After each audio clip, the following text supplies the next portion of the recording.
Hello, everyone out there at FANDOM. This is Jim Lee. I am the publisher and chief creative officer at DC, and I'm super excited to be hosting this panel about an upcoming new show called Superman and Lois. Today with me, I have Todd Helbing, who is the writer, numero uno badass on the production. Hey, Todd, good to see you again. Hello. Hey, Jim. Good to see you. And we have Clark and Lois. Well, we have Superman and Lois, Tyler Hoechlin, and Elizabeth Tulloch. Welcome.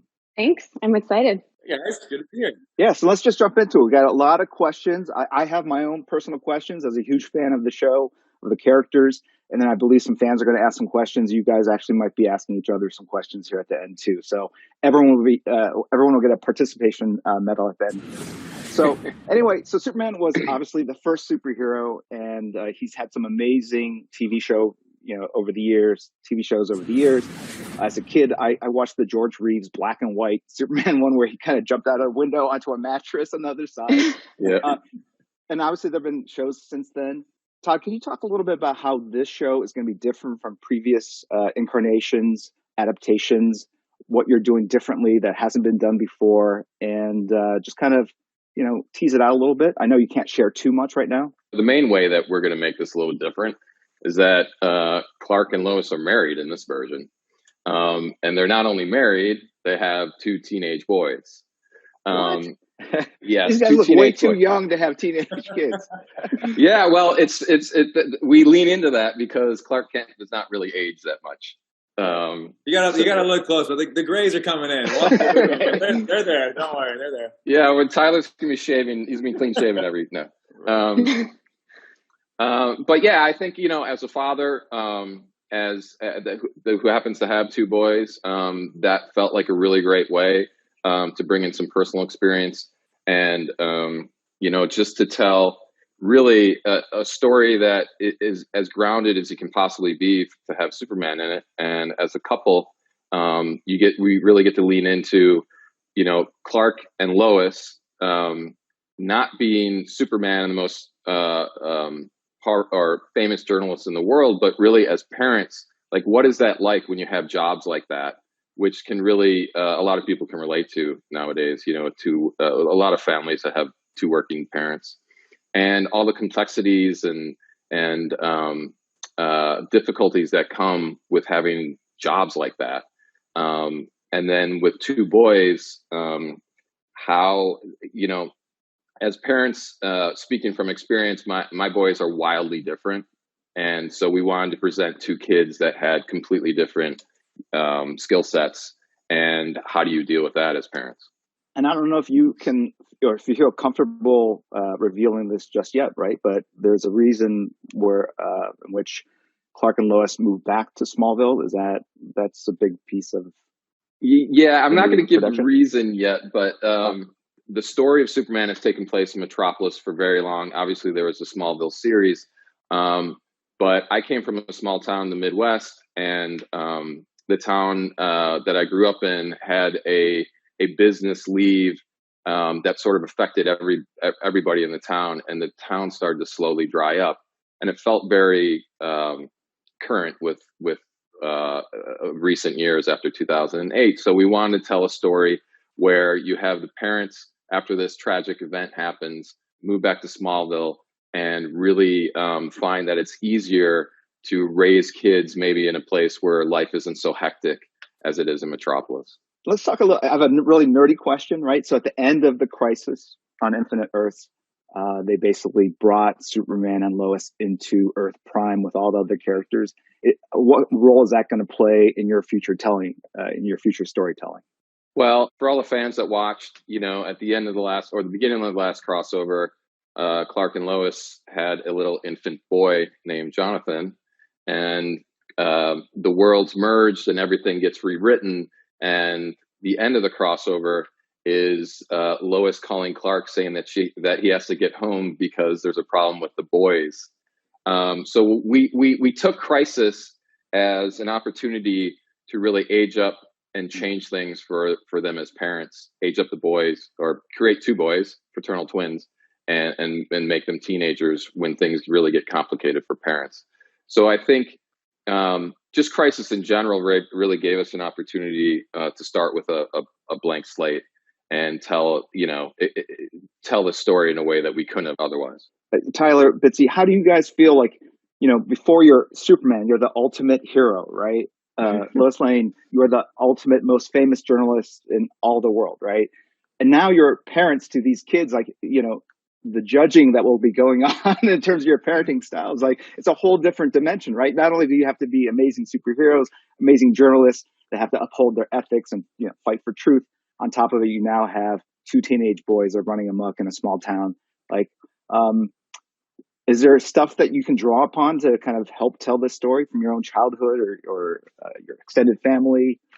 Well, I mean, I am a mom. I have a 17-month-old, and I feel like she's already judging me on a daily basis. So I'm just kind of used to it. She's a big fan of my husband right now in particular. She's definitely a daddy's girl. But I do think that it's one of the things, especially about Lois, is that she doesn't really compromise her sense of self or her goals. And so I think one thing that I think she butts up against, and obviously Superman does too, is being really dedicated to our careers and our jobs, because we're doing this for good and we believe in what we're doing. And Lois wants to change the world with words, and Superman does it with his power. But also, how much is that alienating and our kids, and how good can you really be at your job if you have two teenage boys who are hormonal and who each have very disparate needs? So I think that's part of what, for me anyway, was really compelling and was so exciting when I found out that it was going to be older kids, like teenagers, because it is so complicated, and they are going to be going through a lot. And, I've read 2 scripts now, and I find that the storyline with the sons really, really compelling. Yeah. They definitely get harder as they get older, but yeah, I don't have the direct experience of parenting yet. I have 6 nieces and nephews now. My older brother and sister have gone ahead and taken care of that for mom and dad. So I've been at least kind of seeing it from the uncle lens and watching them grow up. But just the idea, I think noticing my dad, in how often he was gone at work. He's a doctor, works at the emergency room. He had a private practice, and so balancing that with having 4 kids at home, to see him do that, and being older now and realizing how much time is taken up by working towards a career, by providing and just doing those things, even just for myself. It's a perspective shift for me to look back at how he was able to do that. So those are things that I'll definitely be drawing on, just to see, how you're able to wear both hats in that situation, to be a good parent and to be a working parent. It's a tricky situation. So it's no small feat. So Tyler, do you feel that extra level of pressure? I would imagine just playing Superman in general, you have to, embody all these like virtuous, aspects. And I'm sure people come up to you all the time and call you Superman. I assume, like, when you get that call, like, does your life change? Well, I guess after the first episode airs, it changes, right? I mean, can you talk a little bit about that kind of change in your career and life? I think it's just there's a heightened awareness. I think, when we were on the set, there was one moment that always stands out. We were on a set, and I'd been on sets before where there's fans around and they want to meet the actors or something, but to be there and to be in the Superman suit and to have a parent bring their 5 and 6-year-olds up to the thing to say, hey, can they meet Superman? That's a thing where you do realize that, at that point, the parent might know who you are as the actor, but to the kids, sure, you're just Superman. You're wearing the suit, and that's all they know. So I think that's the thing that changes the most, is just that awareness of when you're around kids. And I think that's what's so great about this character, and what I love about it, is that what he stands for really just kind of grabs onto such an impressionable audience. These kids who look at him as a hero and all the things that he stands for. It's something that does make me really excited about getting to play this character. I don't know if you guys were, fans of DC Comics or Superman and Lois before you guys got these assignments. I assume you've been to Comic-Con now. Bitsy, you were talking about how your heart starts pumping before they call your name and you go out in that panel. Can you share some thoughts about Comic-Con, or some stories about Comic-Con and sort of interacting with the passionate fan base that are here watching us, online? I remember the first time we did Comic-Con for Grimm, because Grimm premiered in the fall of 2011. They showed the whole pilot, and because it hadn't aired yet, people kind of didn't know who we were for the most part. So that was my favorite year because we were able to kind of walk around and interact with people. I always enjoyed it. It was a very long day, but I remember my favorite time was the first time we went, when we were actually like able to kind of get into it with people. Yeah, it's just a different experience. I think when you meet somebody who's a fan of a different show, it's a completely different experience than when someone comes up that's a fan of Superman. And I think a lot of that has to do with the legacy of it as well. You know, it goes back so far, and there's been so many people to do it. It's this long-standing tradition of this character and what he means. You know, it might mean one thing to the 5-year-old you're meeting, but to their dad or to their mom, who also knew the character when they were 5 and is still a fan, it's such a wide range of impressions that have been made over the decades that it's just it's a different kind of experience. Right. I would think Superman feels particularly conflicted because obviously he has the responsibilities to his family, the woman he loves, the children he's trying to raise, but he's also he belongs to the world, right? He's the world's champion, and that demand and need for that type of character in the world takes him away from his family, right? So he's got to be extremely conflicted in his personal responsibilities to his family, and then this other responsibility to really kind of help lead the world to a better place, right?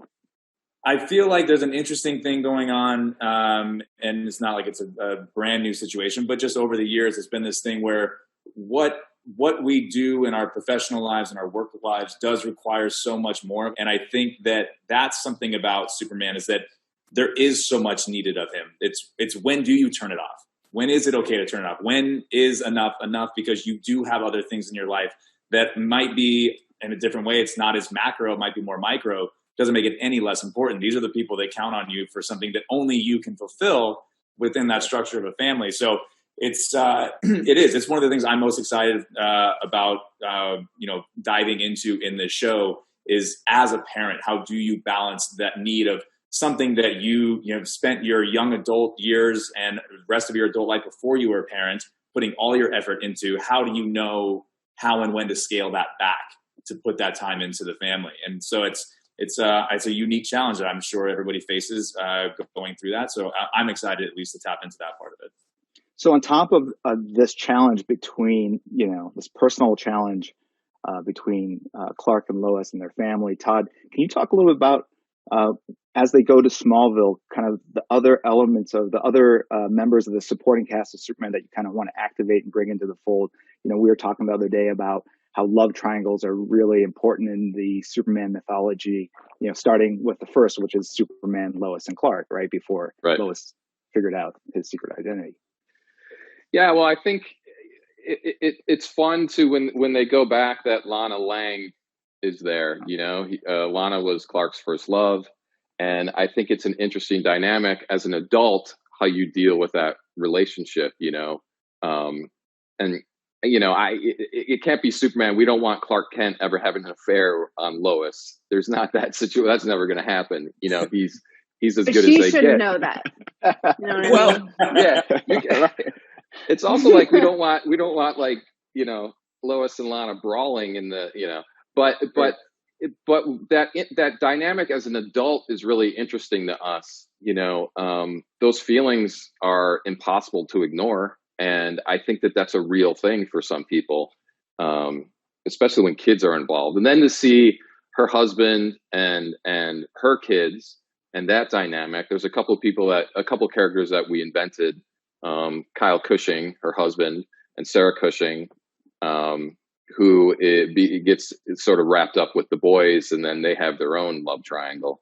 And then a character that I think is really interesting is General Lane, Lois's father, and his relationship with the two of them. He sees Superman as he's a very military guy, so he sort of looks at Superman like his soldier. And so, and his relationship with Lois is a little fraught because of the way that he took his job when he was a parent versus the way that Clark is doing his job. So all of that messiness is really fun. it's not just about the ultimate superhero and Lois Lane leading a family and those kind of challenges and responsibilities. There's true superhero action as well. You know, it's more than just a show about this new unusual nuclear family stuck in a small town and them having to figure out those issues. It is at its heart a show about superheroes and supervillains too. Yeah, so I think, look, there's a lot of set pieces, there's a lot of heroics, but to us, what's just as interesting is when Superman goes out and saves the day, or he's fighting a villain, or he's stopping a nuclear reactor from exploding. Lois is out there hunting a different sort of villain and using her superpowers to be just as effective, and you see them as a team, kind of this unstoppable force, which is a lot of fun to play. So Todd, I know you have 2 young boys. And apparently they draw a lot, which is awesome. But I heard that they struggle a little with like drawing Superman's shield, right? Yeah. Yes. They're both very artistic. But yeah, that's like the thorn in their side. All right. So I'm going to just share with you a little secret that another artist told me back in the day. An artist named John Byrne, who's like one of my favorite comic book creators. He had a very long run on Superman. But he basically looked at it as a diamond, obviously the symbol, with 2 fish swimming in opposite directions.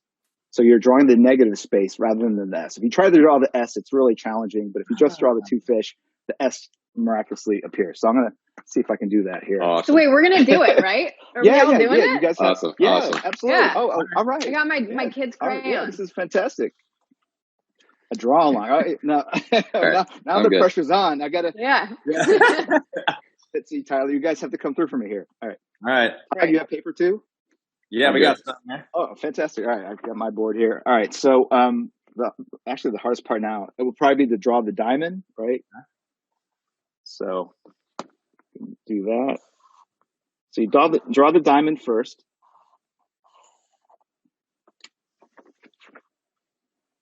Yeah. It's okay. All right. Okay. And now Yeah. here's the part. You draw a fish. And then you draw the other fish. All right. Okay. So, and then right above that fin, you draw like a little diamond shape there. Oh my God, mine's so bad. And another little diamond underneath that bottom fish. Okay. Is that it? Is that the thing? So this is the starting point. Obviously, it's not quite the S symbol, but what it gets you to is a point where you go, okay, now I can see that S, right? And so if I'm doing this in pencil, you come all the way down here and you just basically hook it up like that, right? And then this S, it actually goes like this, right? I should have brought an eraser. Like a better eraser. I'm drawing with a Sharpie. So I'm just going to fill this in so you can kind of see the S kind of appear. They actually look more like whales than fish. This top one looks more like a whale.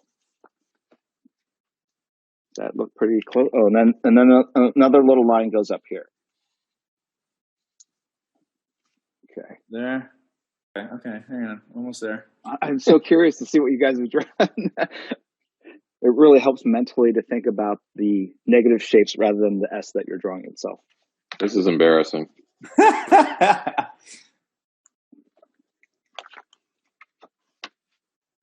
Oh, that's not great. bad. Oh my God. That's not great, Todd. Jim. No. That's fantastic. I think I was off to like a real hot start, and then the bottom fish got me. Oh wow, awesome! Oh, Bitsy's is great. Wow. And you have the colored markers too. It's fantastic. Yes. I stole my daughter's crayons. Nice, very nice. Better than her eating them. This is gonna have to improve over time, but Let's see. I don't know what happened. Where it happened? Where'd it go? Dude, that's awesome. These are both That's great, man. All of them. Yes. Yeah, fantastic. Here, let's put them that's all up. what- There that's we what go. it is. Yeah. Okay, yeah, hang there. on. I see now. Hold it up. What? You didn't see the fish before? No, I saw the What fish fish? before. I see this thing on the side. There we go. My proportions are really All off. There we go. There we go. Ta-da. Tyler, There we go. your bottom one's like a little guppy. I don't know what it's doing. Yeah. I don't Little know what it's goldfish. doing. Right. All right, So go if team. you know this, every time you see the Superman symbol, it's hard not to see the fish Yeah. instead of the S. anyway, but hopefully kids and fans all around the world will be sitting down trying to put this all together, and hopefully they can share some of this on social.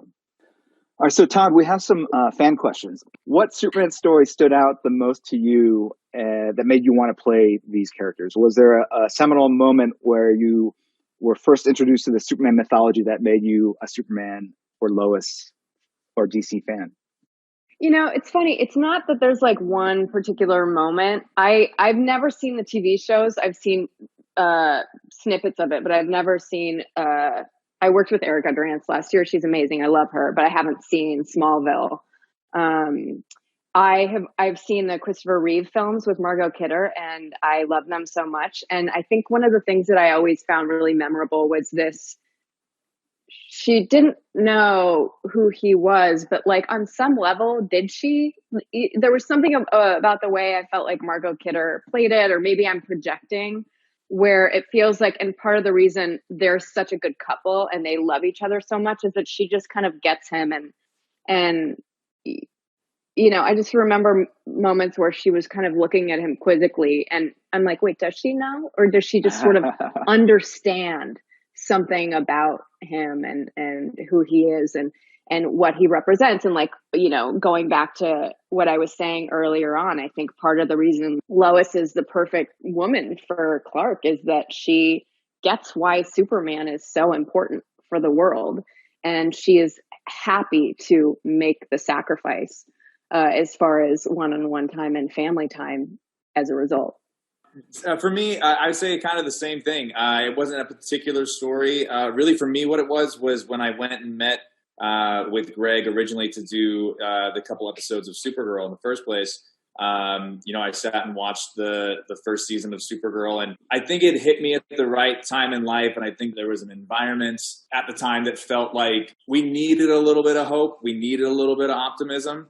And I feel like I had also just kind of been coming out of a cynical phase of life. I went through those years and tried seeing the world through that lens, and I didn't enjoy it very much. So for me, it was just kind of seeing that show and seeing that. I think I felt as if it was a chance for me to jump into something hopeful and optimistic. I think what also goes along with the reality of the situation of where we are today is that you do need hope that we will get to the other side of it and that we will find a way through it. So kind of credit that to that first season of Supergirl, watching those guys. All right, guys, a couple fan questions. Start first with, who are the Superman and Lois in your own lives? And how do your Superman and Lois influence your portrayal of your respected characters in this universe?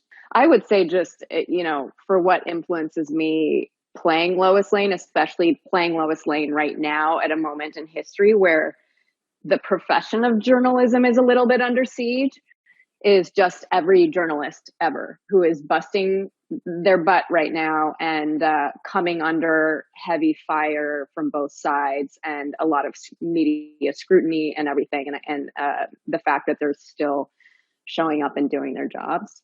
Yeah, I second that with you. I think anyone who strives to tell the truth in the face of whatever consequences that holds, I think those are some of the most incredible, respectable people, and I think Lois falls in that category. For me, anyone can be Superman. I think what makes Superman to me, in my eyes, is that someone who, without fail, chooses to do the right thing and all the good that they can do.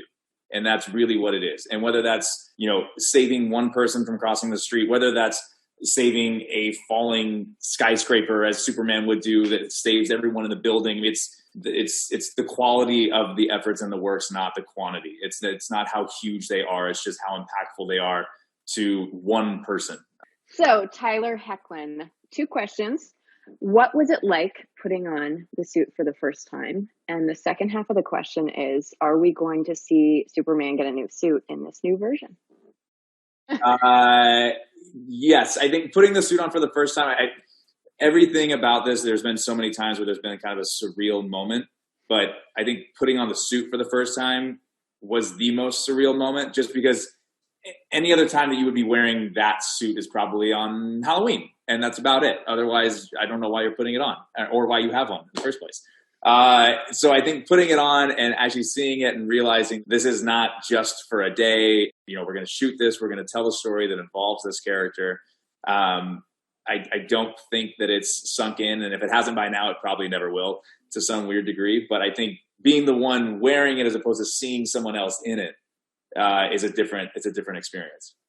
Like the symbol itself is so incredibly iconic that I remember when I first started shooting on the show, and it was Elseworlds, and there was a scene with Oliver and the Flash and Grant Gustin and I both were like, we couldn't keep it together when you're wearing a plaid shirt and when you rip it open and it's the S. Like we probably had to do that take quite a few times because everyone's reaction, and like Lois should be used to this, and even I was like that was a really funny day on set. But that scene, I remember that when we did it and I ripped the shirt up. That's why I said it's different, I think, when you're doing it as opposed to watching someone else do that or being in that. Because when I do it, there's almost a moment of it's been done before and you know what it means.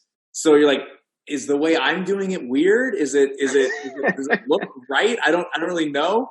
But I remember Grant on that take. It was the push in, and thank God, like the camera pushed in, and it had gone just into the S by the time he did this. But when I ripped the shirt open, I just remember Grant going off screen. It was this audible inhale, and it was the funniest thing. I mean, it's gotta be strange though. Suit? Oh, are we gonna see a new suit? Todd, are we gonna see a new suit? So okay, I'll take the heat for this one. It's like originally you came on for the crossovers and that suit just wasn't built to sustain a series. And I think just in everything that we were talking about earlier, it gave us this fresh slate. Yeah, let's make a new suit. So there's going to be a really badass Superman suit in this show that I'm pretty excited about. Yeah. I'm excited too. So there you have it, guys. I just want to thank Todd and Tyler and Bitsy for participating in this panel talking about Superman and Lois, and for humoring me and drawing the Superman shield. It was really lovely seeing you guys work outside of your comfort zone, bringing artistic, creative abilities to the fore. And we'll look forward to seeing the show debut on the CW next year. Thanks so much, Jim. Thanks Jim. Thank you. Bye.